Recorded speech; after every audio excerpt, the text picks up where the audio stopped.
Міне есіктерді ауыстырдық. Қазір мына обшивканы қалай алынатынын көрсетеміз. Бұл обшивка мына жерден 1 болт. Мына жерде 1 болт.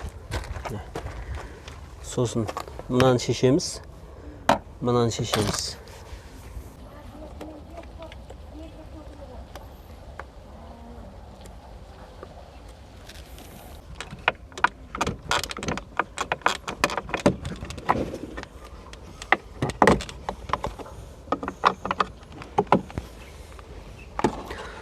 Осылайша міне есіктің ұстағыштарын алып тастаймыз. Мына жерде 1 болт. Және мына жерде 1 болт бар. Саморезец. Бұрынғысы мынандай болатын матасы. Қазіргі мата міне мынандай.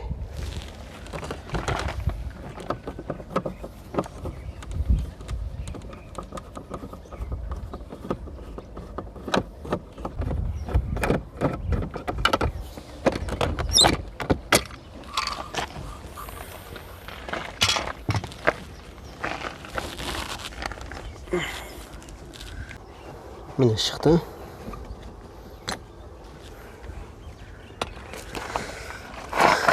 Бұл жерде де 1 шуруп шешіледі.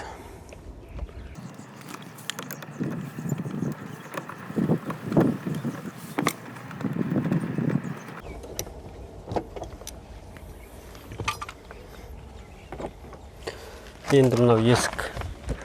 Бірінші мынаны шығарып аламыз, алдыға қарай міне. Алдыға тарту арқылы.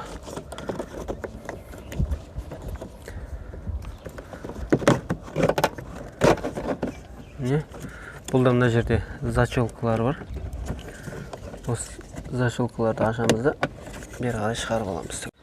Мына есіктің ашқышын алдыға жылжытамыз. Осылай шығып кетеді. Мына жерде мынау босап кеткен екен.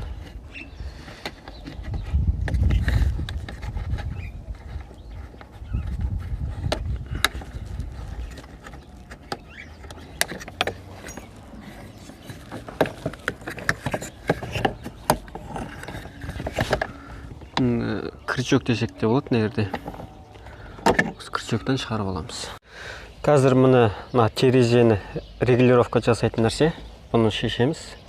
Мына екеуінің арасын осылайынан отверткамен ашу арқылы міне шешілді. Мынандай зат болатын міне.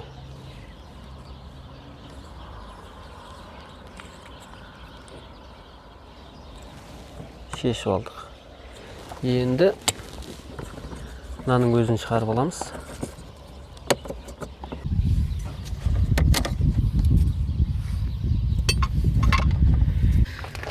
Енді мына есікті шығару үшін біз шуруптарды шештік, болттардың бәрін шештік. Тек қана мынаны жоғары көтереміз. Міне жоғары көтеру арқылы шығады бұл есік.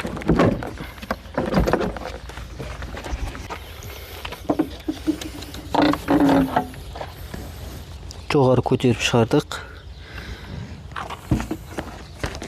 Мына жерде бізде колонканың проводтары.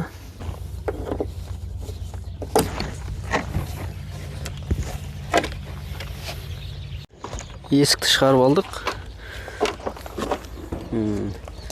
Бізге жұмыс барысында мына колонканың орындарының қажеті жоқ. Алып тастаймыз. Бұл колонкалар мына жердегі саморез шуруптар арқылы бұралып тұр.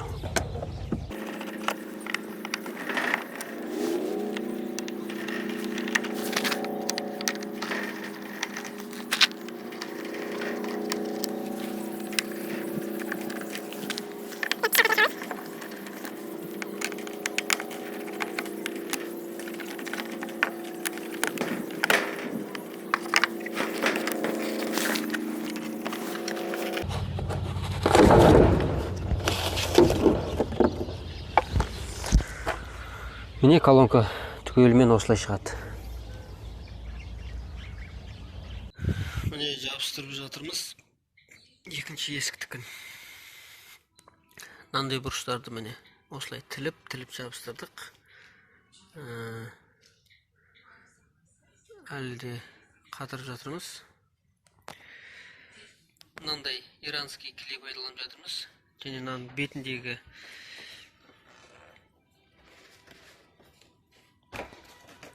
ескі клейді кетіру үшін строительный фен дейді. Осы фенмен қыздырамыз. Сосын шпательмен қырып аламыз. Қазір оны көрсететін боламыз. Бұны бүйтіп бөліп аламыз алдымен. Мынау жақсы әрі нақты жабыстыру үшін. Өйткені бұның ішінде тұрған кезде мына қуыстың ішін жабыстыру мүмкін болмайды.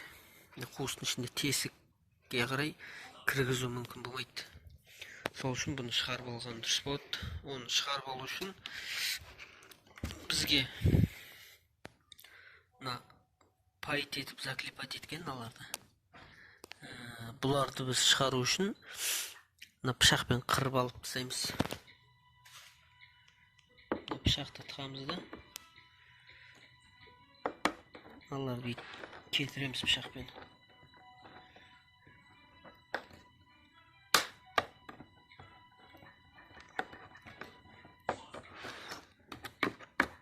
Түгел осыларды кетіреміз да. Сосын бұл кеткен соң кейін бұның орындарына шуруп тығып, шуруппен бұрап тастайтын боламыз. Міне астында да бар сондай орындар. Қазір жұмыс барысында көрсетіп отырамын. Қазір мен осының бәрін алып алам. Содан кейін әрмен қарай түсіретін болам. Міне барлығын аштық.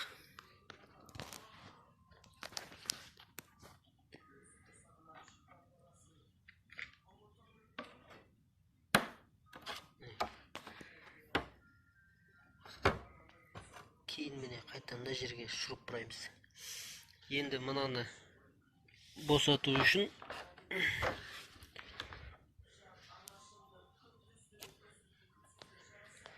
мына жерге отвертка қоямыз да қолмен ұрамыз. Бұл ұрғанда мына жерлері міне пайка сияқты қыздырылған төбеден. Былайша айтқанда пайкіленген мынаның барлығы. Әр жерден.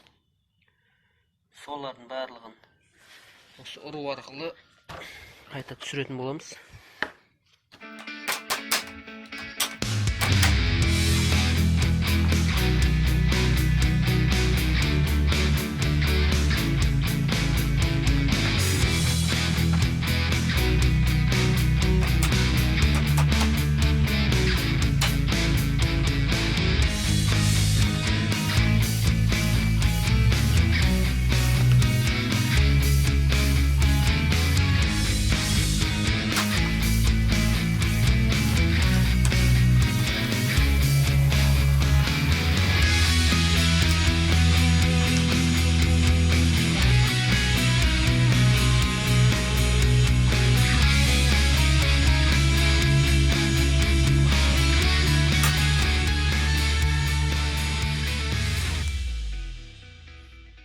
Мына матаны алып қазір осы матамен өлшеп, анау матаның ішіне қойып, сөйтіп кесіп алатын боламыз.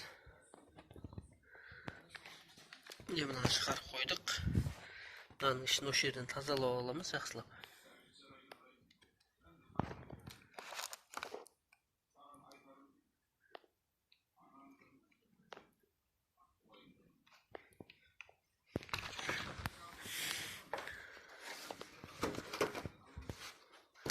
Мынаны фенмен тазалаймыз.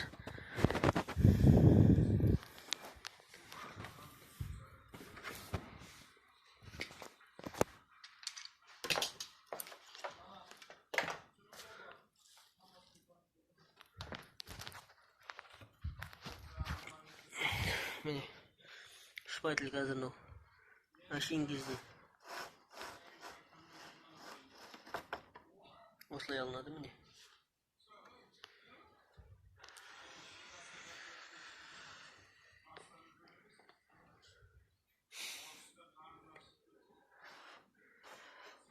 қыздырмай да тазалап алуға да болады екен.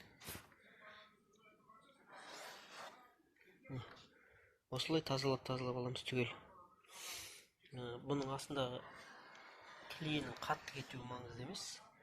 Мына ескі матадан қалған губканы алып тастауға қажет.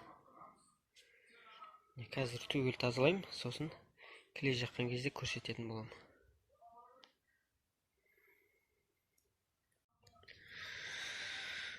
Мына ескі матаны қойып кесіп алдық. Енді қазір мына жерден артық қылып кескен болатынбыз. Артықтарын кесіп береміз.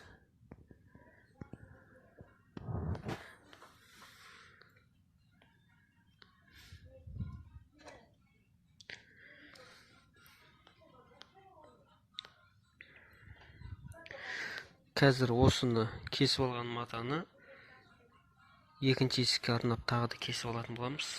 Осы мата арқылы келесі матаны пайдаланбай қоямыз сонда. Бұл қазір жолаушы жақ беттегі есіктіңкі. Мынаны матаны теріс қою арқылы шопыр жақ беттегі есіктікін жасайтын боламыз.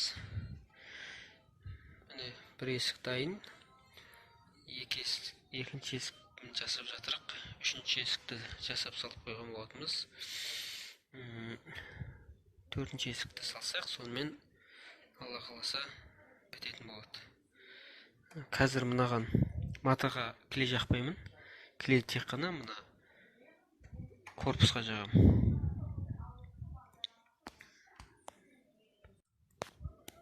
Міне клей жақтық. Және клейді міне осылай жаямыз.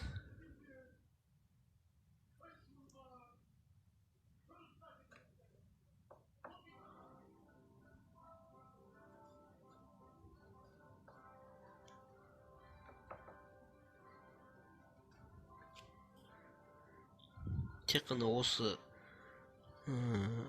обшивкаға ғана жабыстырамыз клейді. Матаға қажет емес.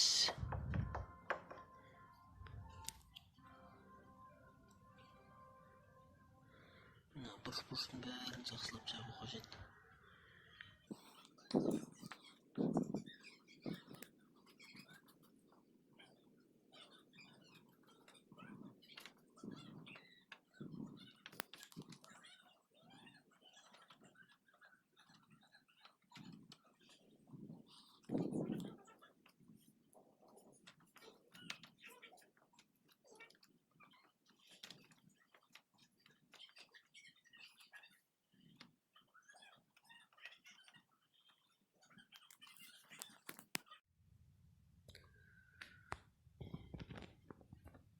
Біздің мына есігіміз дайын болды. Бұның қазір мына шетін тазалап жібереміз де есікті орнататын боламыз.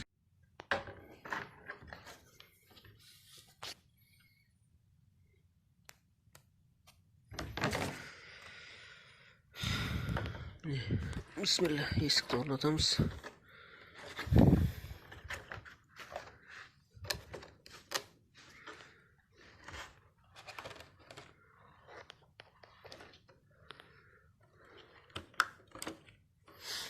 Бірінші кезекте мына болттарды бұрап аламыз. Осы болттарды бұраған кезде бәрі орнына отырады. Сосын шеттерін пайкмен пайт ететін боламыз.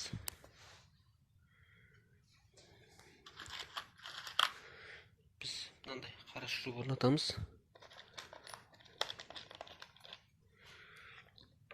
Және шайба қоямыз.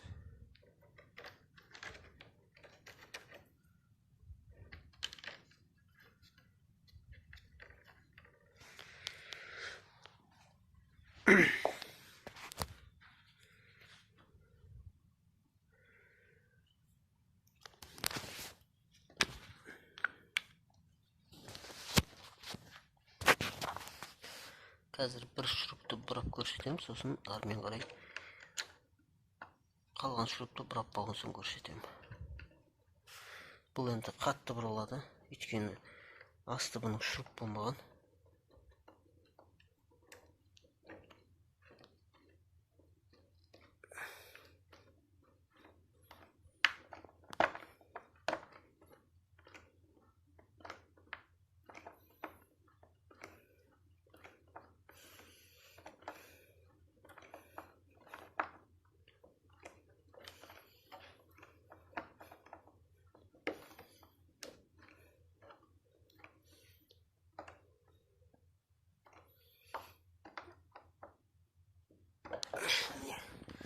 осылай орналатын болады. Мынаның барлығын солай орнатамыз. Міне мыналарды саморез шуруптармен бұрадық. Астындағылар кең болып шықты. Бұны қазір пайкымен пайт ететін боламыз. Міне астының бәрін саморезбен жасадық. Мына шеттердің бәрін қазір пайкымен қыздыратын боламыз. Міне пайканы қосып қойдық. Оның барлығын пайт етіп жабыстыратын боламыз.